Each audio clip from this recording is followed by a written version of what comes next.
Hi, Dr. Joe Vitale. Welcome. So how did I change my mindset to generate the wealth that I have today? That's a great question. You know, I can remember one of the thoughts that I had to entertain and then accept as reality was the idea that money, wealth, could come to me in a wide variety of ways. And today I see this as a common problem with people because they think wealth can only come to them through one particular path. And that's not true. That's not the way the universe works. That's not the ebb and flow of finances anyway. So I remember when this was first introduced to me, I thought the only way that I can actually generate wealth was through my writing. I wanted to be an author. I wanted to be published. I wanted money from my books. And I thought that made the most sense to me.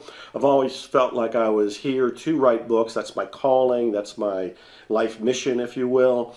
So if I write books, they get published, I make money, there's the avenue that I would receive my wealth. Guess what? That's a mistake. That's a mistake. Why is it a mistake? Well, the thing that I had to change in my own head is the idea that wealth is this gigantic pie of opportunity. And what I was saying is, I only want it to come through this one slice. Just let it come here. Not realizing that wealth can come from here, and here, and here, and here, and here, and here, and here, and here, all kinds of different ways. And it was really difficult for me to accept that because I kept thinking, yeah, that sounds reasonable, that sounds logical, that sounds possible, but I'm just an author. How else is it going to come to me? So I had to also release the idea of being identified with that path. So if I think I'm an author and I think I can only make money as an author, I have dramatically limited my possibilities of generating wealth because it can only now come through that one road. That's it. So I had to entertain what other ways could wealth come to me. So I started to expand my mind. And I thought, well, a lot of authors sell their books by being a speaker. A lot of speakers make really good money, sometimes more money than the writing or the authors do. And I remember that even Mark Twain, one of my great literary heroes, he made more money from his speaking engagements than he did from his writing engagements. And his speaking engagements helped fuel the sale of the books. And P.T. Barnum, who of course I admire, P.T. Barnum had lost all of his money because of a bad investment. He made a gamble and he lost. But he generated more wealth by going on the speaking circuit. And I thought, well, I could be a speaker. I didn't really want to be a speaker. I was too shy. I was awkward about that, socially uncomfortable. Couldn't really relish the idea of being in front of people. But we can learn to do anything. And I thought, okay, maybe it's not just writing. Maybe it's writing and it's also speaking. I now have two roads. I now have two roads coming to me. And then as I started thinking about this some more, I realized that, well, a lot of authors, they have their book, but they repackage their book. There's also the audio version of the book. Now today, back then when I had my first book published, which I think was 1984 or 85, today you can also come out with multimedia products and ebook versions of them, digital products of different things, video products of your products. There's all kinds of different ways to do things to generate more wealth. But even back then, when I'm looking at this for the first time and thinking, okay, it's not just me making money from being an author, not just me making money from being a speaker, but I can also turn my existing product as a book into an audio book. Back then it would have been a cassette. I now have another avenue stream.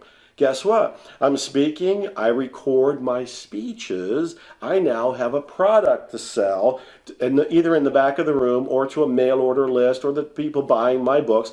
I now have another avenue stream.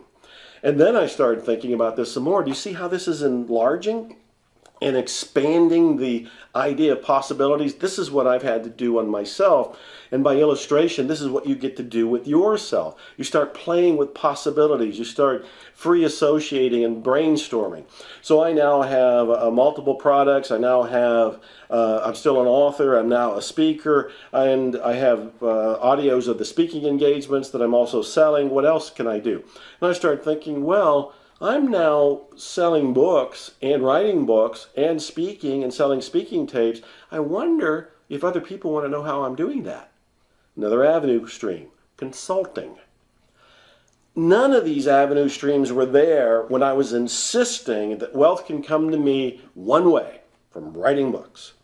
But as I expanded my mind, put on the positive mindset, started to see opportunities and really started to entertain the idea that wealth is everywhere. I'm the one limiting it. And when I start to open that up to say, where else can it come from? Well, now there's consulting and there's speaking and there's multiple products and there's still the books and everything else that might come with this. That's how I began to do it, just by expanding my mind, seeing opportunities. And just so you don't think that I just automatically did this, I still had resistance in me. I would wonder, will this work for me? Can I actually be a speaker? My first speech sucked. I was in front of 6 people and almost passed out. I was not able to do it. Yet I went to Peru and I spoke in front of 19,000 people live on a stadium stage where I had a translator and a bodyguard and an entourage, the whole thing. But when I spoke the first time, I could barely survive in front of 6 people. So what I'm pointing out is, yeah, you may be uncomfortable when you consider doing some of the things that will generate wealth for you, but we can learn to do anything, and practice makes perfect. Have you ever had this happen to you? You set a goal and promised yourself you'd see it through this time. Then 2 weeks later, you let it slide again. Perhaps you visualized something, a new car, a better job, the house of your dreams, so powerfully it felt real to you, and still it never manifested in your life.